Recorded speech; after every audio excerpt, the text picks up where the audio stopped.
So this is a review for your quiz tomorrow over sections 4.3 and 4.4. All right. And yes, those numbers were moving. All right. Oh, you see them moving? Pretty cool.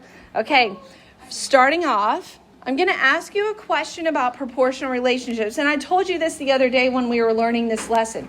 Can you tell when you're looking at an equation that is a proportional relationship?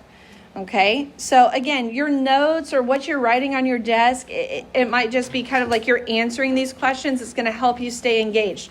But really, you don't have time to write down all these words. Okay, so that's why you're going to go back tonight and watch the YouTube video. Right? Okay, somebody raise your hand and tell me which equation is proportionate. Can anybody tell me? Thomas? No. Okay, so if it's not that one, which one is it? Y equals 5x. Why is this a proportionate relationship? If you know this, you'll get every single one right. A proportionate relationship has a B value of 0. Does everybody see how this is missing the B value? Okay. Do you remember in this lesson when I said when X is 0, Y is 0? If I buy no ice cream, I pay no money. You guys remember when I said that? Okay. So proportionate relationships go through the origin. The Y-intercept is 0. So there will be nothing there. There's not going to be a plus 0 there on your quiz tomorrow. Y equals 5x is a proportionate relationship because there's no B value. Okay? All right, it's going to take some work. We're not ready for the test yet. Okay? I said what I said. Okay, basically you're not ready for the main test. That's why we have these processes. Okay? The quiz is tomorrow. The quiz is tomorrow.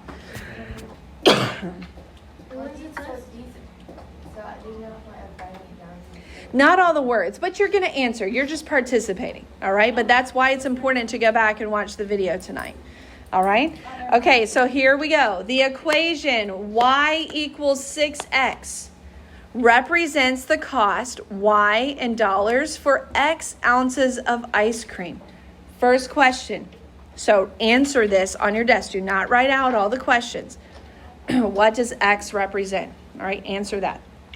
All right, what does X represent in this equation? So you have to be able to read it and know what you're reading, okay? Can anybody raise your hand and tell me, what does X represent? Talila. Ounces of ice cream, okay? So you can abbreviate ounces of ice cream. You could just say ice cream as long as I know for sure what you're talking about. What does Y represent? Y'all tell me, what is the cost, okay? So here's what I'm trying to do. I'm trying to get you guys to understand how to read an equation. Now I'm going to ask you to interpret the slope. Well, you got to know where the slope is. The slope is 6, okay?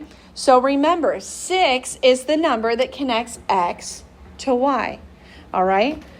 To interpret the slope. Does anybody want to give it a shot? Do you want me to start it? I will pay,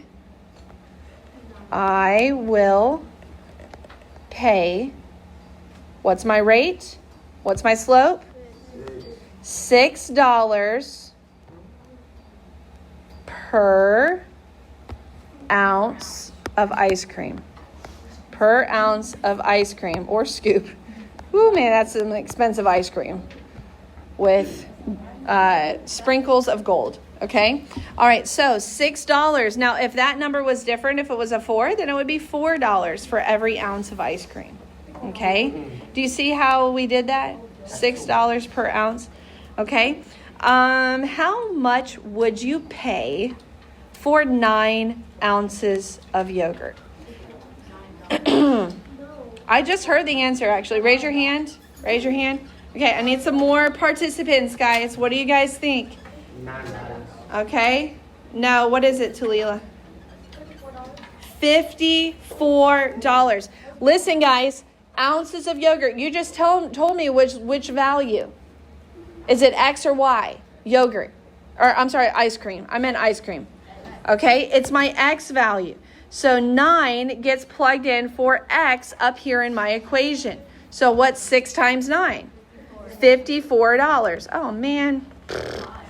I didn't mean to go opposite on that, okay? So if I paid $54, now that number would get plugged in for Y, and I would divide both sides by 6, and how much yogurt or ice cream did I buy? 9 ounces, okay? Guys, this is 1, 2, 3, 4, 5 questions on your quiz tomorrow.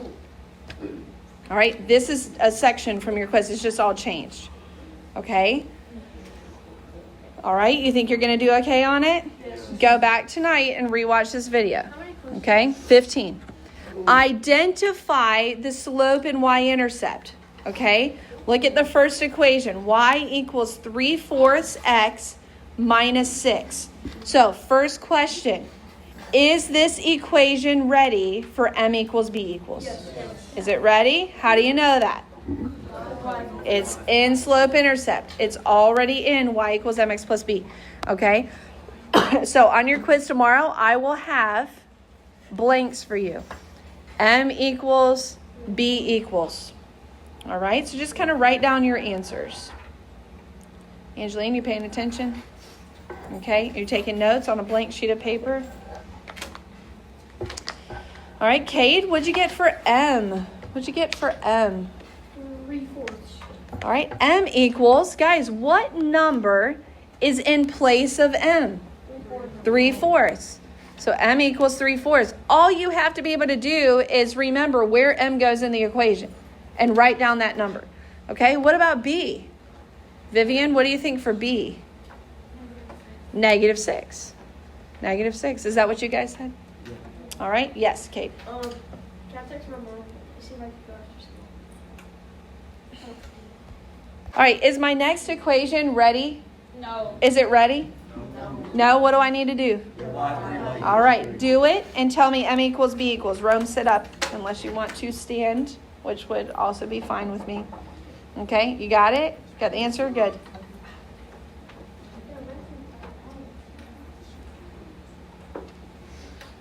All right. Okay, so we said we need to divide everything by 3. What did you guys get? Say it with me. Y equals 2x plus 3. Okay, y equals 2x plus 3.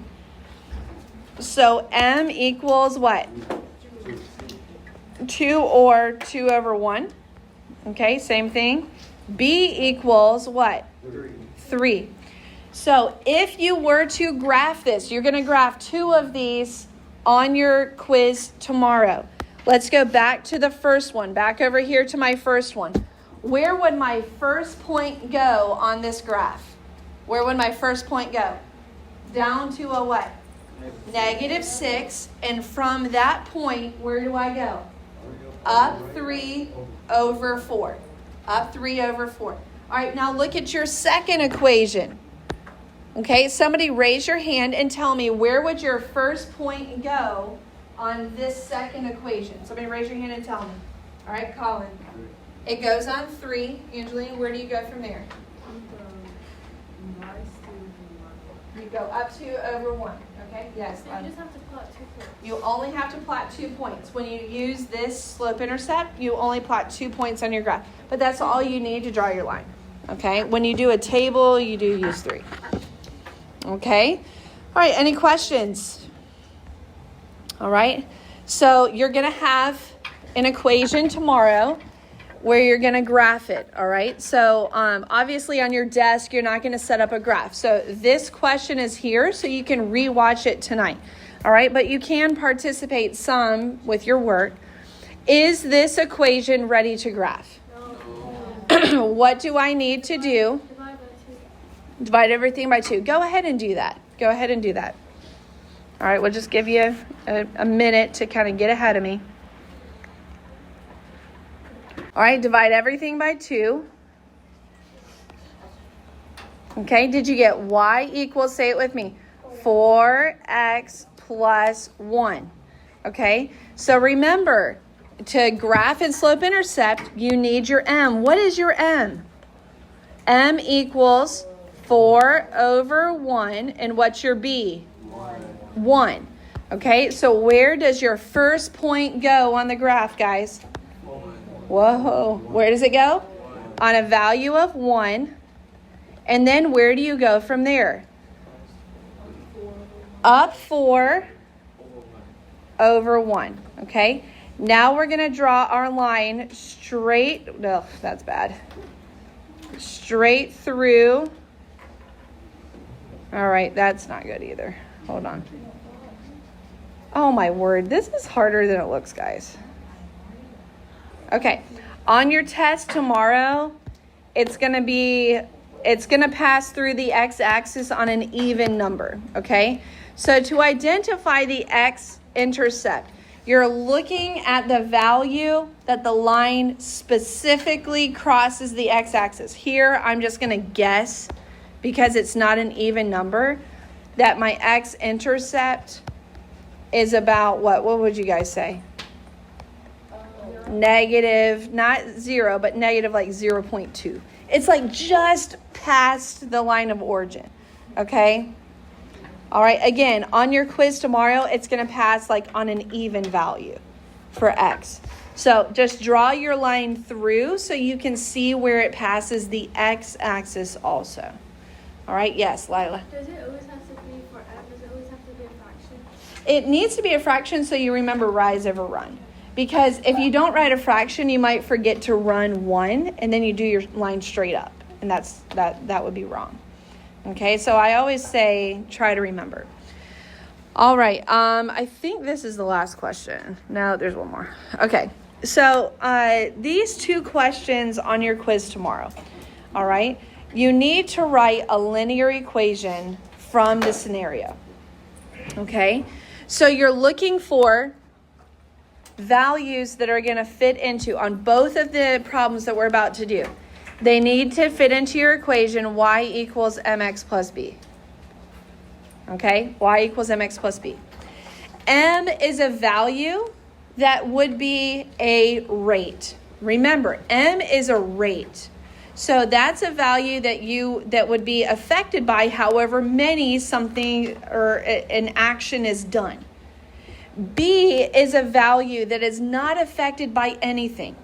It is a set cost, okay? It's not going to be affected by however many times an action is completed.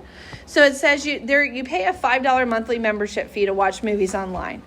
Then there's a $1 fee per movie you download, all right? So this is just a scenario. So write an equation. So what you need to figure out, okay, is which value would be affected by a rate or would be affected by, what's the word? Yeah, rate, basically. Which value do you think, and which value do you think is just a set value? What do you think? Do you think 5 is your set value, or do you think it's your rate? It's definitely a set value. Everybody pays a $5 membership fee. It doesn't matter if you watch 0 movies or 100 movies.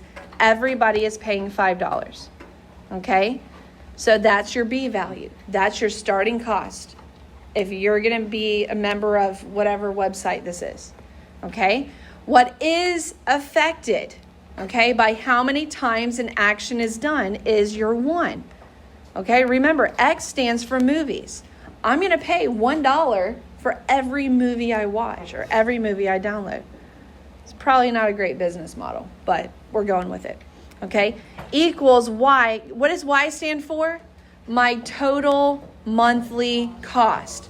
So my total monthly cost equals 1 times I don't know how many movies I watch. Everybody's going to be different. X stands for movies. Plus everybody pays the $5 fee. Okay? All right, so on your quiz, I thought I had your quiz. All right, on your quiz tomorrow, I'm going to ask you to write an equation. So there you go. All right, you're going to have to write an equation similar to that. And then I'm going to ask you to graph it. Could you graph it? Yeah. Yeah. Where would your first point go? On a 5. And then you would rise 1 and then run 1. All right. Okay. Last problem. I know it's a lot, okay, but it looks like a lot of words, but it's It's very similar to the problem we just did. The distance, y. What does y stand for? Miles. Remember, you answered a question like that earlier where it asked you, what does x stand for and what does y stand for? It's proportionate. There we go. There's the word that we need to know. To the number of gallons. So what does x stand for? Gallons that a car consumes. A car consumes 20 gallons of gas to travel 240 miles. Okay? This is similar to, I can't remember the example from class. Now it's slipping my mind. The one, I just remembered it. The weight on Earth versus the weight on that moon on Saturn. Okay? So 20 gallons of gas. Would that number get plugged in for X, or would that number get plugged in for Y in my slope-intercept? It gets plugged in for X. Okay, so here we go. Y equals mx. It's proportionate, so I know I'm not going to have a B. Okay? You drive 0 miles, you burn 0 gallons of gas. Okay? So I'm going to plug in 20 for x. So that means 20 times m. I don't know my m. I don't know my rate.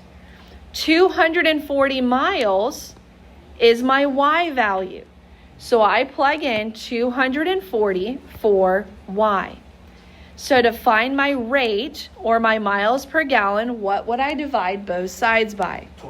20. Okay? So my rate is m equals, what's 240 divided by 20? 12. Okay? 12. So guys, you got to get this. Y equals 12x. Okay, this is your equation.